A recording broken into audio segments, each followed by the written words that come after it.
स्वर्ग जाने का सच्चा अधिकारी कौन होता है और ऐसा कौन सा पाप है जिसके करने के बाद मनुष्य चाहे जितना भी पूजा पाठ कर ले, दान धर्म कर ले, फिर भी नरक जाने से बच नहीं सकता।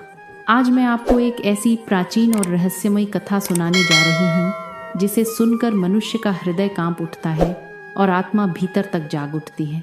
यह कथा केवल सुनने के लिए नहीं है, बल्कि अपने जीवन को सही दिशा देने के लिए है। राधे राधे दोस्तों, मैं वनिता आपका हमारे भक्ति बीट्स ठाकुर जी इस चैनल पर स्वागत करती हूँ। तो चलिए कथा को आगे बढ़ाते हैं। दोस्तों, हम अक्सर सोचते हैं कि जो व्यक्ति मंदिर जाता है, दान धर्म करता है, यज्ञ करवाता है, वही स्वर्ग का अधिकारी है, और जो चोरी करता है, पाप करता है, बुरे कर्म करता है, वह निश्चित ही नरक जाएगा। लेकिन मित्रों, धर्म का रास्ता इतना सरल नहीं है।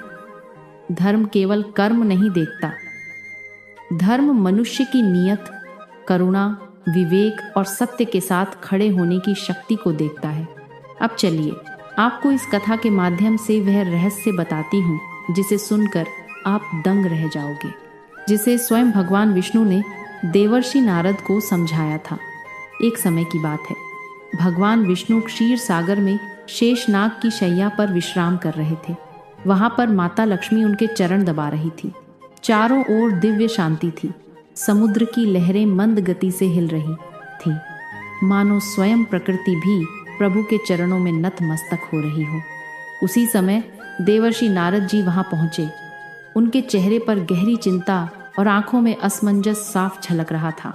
भगवान विष्णु ने नारद जी को देखते ही कहा, देवर्षि, आप आज कुछ विचलित दिखाई दे रहे हो। अवश्य ही कोई गंभीर विषय प्रश्न आपके मन को व्यथित कर रहा है। नारद जी ने हाथ छोड़कर प्रणाम किया और बोले, हे प्रभु, मैं यमलोक की यात्रा से लौट रहा हूँ। वहाँ मैंने ऐसा दृश्य देखा जिसने मेरी सारी समझ को उलझा दिया और मेरे मन को असमंजस में डाल दिया है। मैंने देखा कि कुछ ऐसे मनुष्य जिन्होंने जीवन भर पुण्य किए, वे नरक की ओर जा रहे थे, और कुछ ऐसे जिन्होंने पाप किए थे, वे स्वर्ग की ओर बढ़ रहे थे। यह देखकर मैं स्तब्ध रह गया। कृपया मुझे समझाइए कि यह न्याय कैसे होता है। भगवान विष्णु मंद मुस्कान के साथ बोले, हे देवर्षि, कर्म का फल केवल बाहरी कर्मों से तय नहीं होता। वह तो मनुष्य का भाव, उसका अंतर्मन, उसकी करुणा और सत्य के प्रति उसका आचरण, यही असली तराजू है। मैं तुम्हें एक प्राचीन कथा सुनाता हूँ, इसे ध्यान से सुनना। यह कथा केवल ज्ञान नहीं देती, बल्कि आत्मा को शुद्ध करती है। नारद जी बोले, हे प्रभु, आपके श्रीमुख से इस कथा को सुनना मेरा सौभाग्य है। मैं इसे पूर्ण श्रद्धा और ध्यान से सुनूंगा। तब भगवान विष्णु कथा प्रारंभ करते हैं। बहुत ही प्राचीन काल की बात है, जब धर्म और अधर्म का पलड़ा मनुष्य के कर्मों से तौला जाता था। मध्य देश के एक नगर में एक ही दिन, एक ही घड़ी, एक ही समय पर 5 मनुष्यों ने अपने प्राण त्याग दिए। किसी की मृत्यु बीमारी से हुई, किसी की अचानक हुई, किसी की पीड़ा में मृत्यु हुई, लेकिन समय सबका एक ही था। जैसे ही उनके प्राण निकले, उनके स्थूल शरीर पृथ्वी पर छूट गए और उनकी आत्माएं यमदूतों के साथ यमलोक की ओर ले जाई गईं। जैसे ही वे यमलोक पहुंचे, उनके सामने जो दृश्य था उसे देखकर उनकी आत्माएं कांप उठी। चारों ओर घना अंधकार फैला हुआ था। आकाश धुएं और अग्नि से भरा हुआ था। कहीं से करुण चीख पुकार सुनाई दे रही थी, तो कहीं यमदूतों की कठोर गर्जना गूंज रही थी। जलती हुई आग की ज्वालाएं ऊपर उठ रही थी, मानो पापियों को निगलने को आतुर हों नरक द्वार से तपती लपटें निकल रही थी, जिनकी गर्मी आत्मा तक को जला देने वाली थी।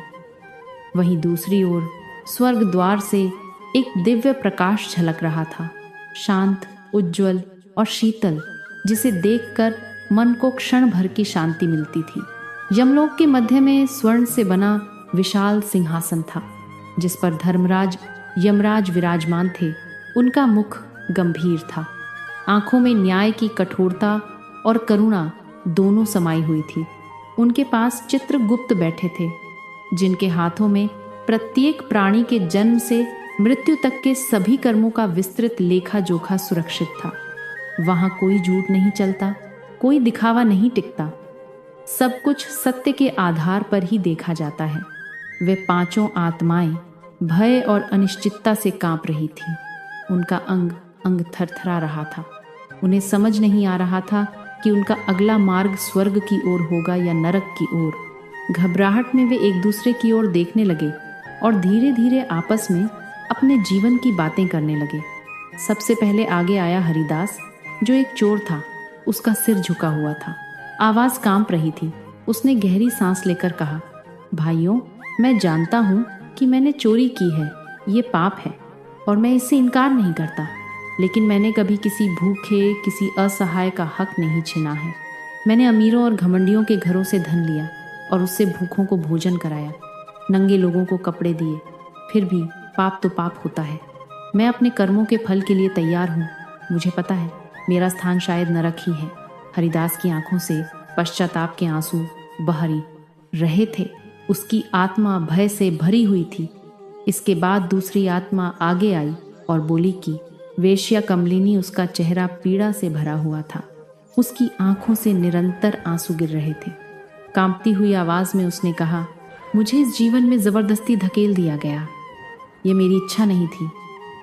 मैंने सम्मान और प्रेम से जीने का सपना देखा था, लेकिन मुझे अपमान और घृणा ही मिली। मैंने जो जीवन जिया वह मेरी मजबूरी थी। फिर भी मैंने कभी किसी को कष्ट नहीं दिया। हर दिन मैंने पक्षियों को दाना डाला, घायल पशुओं की सेवा की, बेसहारा जीवों के लिए रोई क्या मेरी मजबूरी भी पाप मानी जाएगी? कमलिनी की बात सुनकर वहां खड़ी आत्माओं का मन भारी हो गया। तीसरी आत्मा थी सूर्यकेतु, राजा का सैनिक। उसका स्वर भारी था, आंखों में ग्लानि थी। उसने कहा, मैं राजा का आदेश मानने वाला सिपाही था। मुझे जो कहा गया मैंने वही किया। कई बार निर्दोष लोगों को भी दंड मिला। हर बार मेरा मन रोया, मेरी आत्मा कांपी, लेकिन परिवार के डर और प्राणों के भय से मैं विरोध न कर सका। फिर भी मैंने जहाँ संभव हुआ गरीबों की मदद की, भूखों को भोजन दिया। मैं जानता हूँ कि मेरे पाप बहुत बड़े हैं और शायद मुझे नरक ही मिलेगा। फिर आगे बढ़ा वाचस्पति, एक विद्वान ब्राह्मण।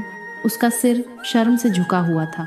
उसने धीमे स्वर में कहा, मैं सत्य और असत्य दोनों जानता था। फिर भी लोभ में आकर मैंने अपने ज्ञान का व्यापार किया। मैंने धन के लिए शास्त्रों का उपयोग किया। ये मेरा सबसे बड़ा अपराध है। लेकिन मैंने कभी किसी दुखी को खाली हाथ नहीं लौटाया। गौ सेवा की, लोगों को सही मार्ग दिखाने का प्रयास किया। मैं अपने अपराध स्वीकार करता हूँ। अंत में आगे आया महिपाल, एक धनी किसान।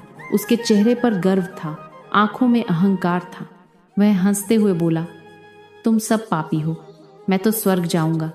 मैंने जीवन भर दान किया, मंदिर बनवाए, ब्राह्मणों को भोजन कराया। मेरे पुत्र मेरे लिए यज्ञ और श्राद्ध कर रहे हैं। मैंने कोई पाप नहीं किया। धर्म मेरे साथ है। फिर एक एक करके यमराज ने निर्णय सुनाया। आश्चर्य की बात यह थी कि पहले चारों आत्माओं को स्वर्ग का मार्ग दिया गया। यह देखकर महिपाल का क्रोध और घमंड दोनों टूटने लगे। जब महिपाल की बारी आई तो यमराज ने गंभीर स्वर में कहा, तूने एक निर्दोष विधवा स्त्री पर झूठा आरोप लगाया, उसके चरित्र पर लांछन लगाया। तेरे झूठ के कारण उसकी मृत्यु हुई। यह एक ऐसा महापाप है जो करोड़ों पुण्यों को नष्ट कर देता है। झूठा लांछन सबसे बड़ा पाप है जिसका कोई प्रायश्चित नहीं।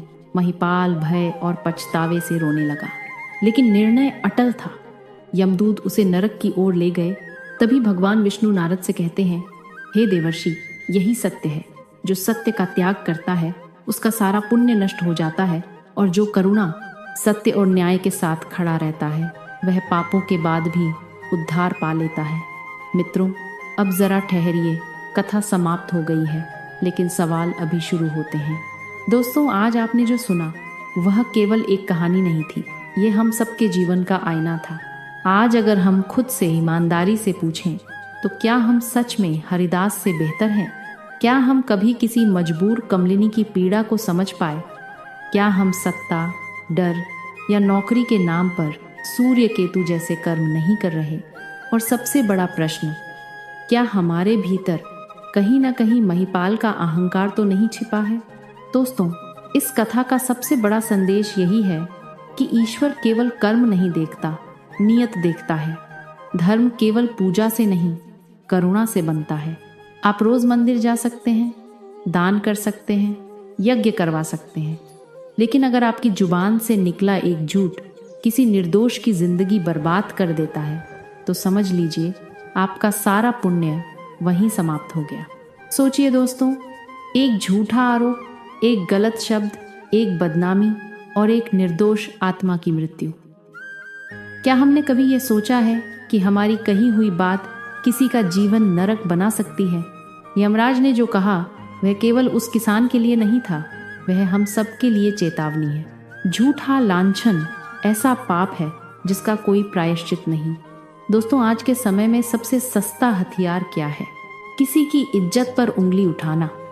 सोशल मीडिया हो, समाज हो या परिवार, लोग बिना सत्य जाने किसी को बदनाम कर देते हैं, चरित्र पर सवाल उठा देते हैं और फिर कहते हैं हमें क्या पता था ऐसा हो जाएगा। लेकिन मित्रों, धर्म कहता है अज्ञान भी पाप है जब उससे किसी निर्दोष को कष्ट पहुंचता है।